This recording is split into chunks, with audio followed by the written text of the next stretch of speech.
Paige Tucker-Ketchum. Welcome to my studio. I am a 14th generation Vermonter who is a painter, and I've traveled and lived all around the world. And at a very young age, I got to move abroad and got to experience many different things. But I always come back to Vermont, and I come back to New England, and I love the hills and the rolling hills and the lakes and the barns and the buildings. I primarily painted abstractly for the first 15 years of painting. And when I first started off in my undergrad, I was mostly interested in experimentation of paint.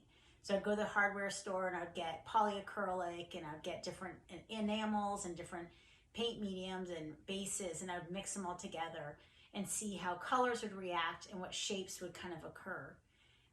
At one point, my abstract work kind of became like in this corner, like shoved. Like I felt like there was not anything else I could do at that point. And I needed to kind of step back and regain knowledge back into more of the foundations. And so I went into oil painting, and I abandoned the house paints and the acrylics and all the experimentation at the time. When I went to oil paint, I had to kind of re-teach myself how to paint. And I had to look at color and form to kind of guide me through understanding the paint as a medium. Through painting, I found, like, what am I going to paint? Like, I didn't want to do abstract anymore at the time. And that saying, like, paint what you know, kind of kept playing in the back of my head. Like, just paint what you know. And I live in Vermont, and I travel all around New England. And what do I know? I know hills, and I know buildings, and I know lakes, and I pay a lot of attention to what I see. So when I paint, I now think about how do I use buildings and the landscape to be more of a compartment and a structure for me to put the things that I'm most interested in investigating, which is color, light, etc.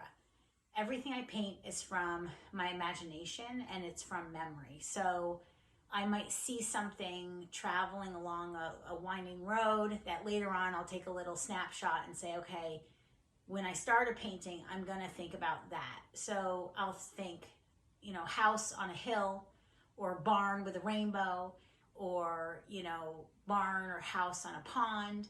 And that's sort of my leaping off point. After that, I just let the paintings kind of evolve.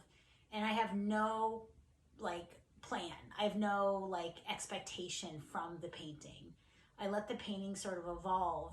And a lot of times I find that I kind of do go back into the safety zone of knowing, hey, I know like a red barn works, but what kind of mountain maybe can set that red off, or what kind of sky color could maybe make that pop more.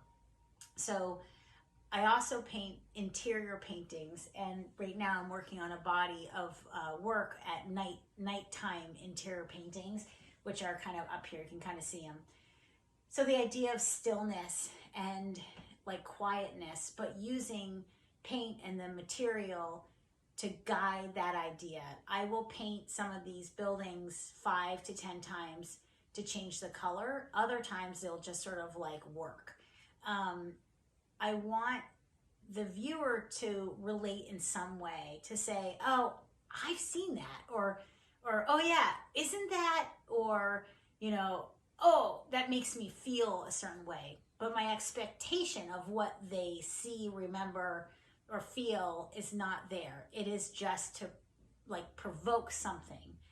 When I look at my work, I know it's done when I feel that little bit of ugh, or when I'm kind of like, meh, it's not ready, it's not done, I'll keep working. So sometimes I overwork work, and other times it's like lighter and thinner.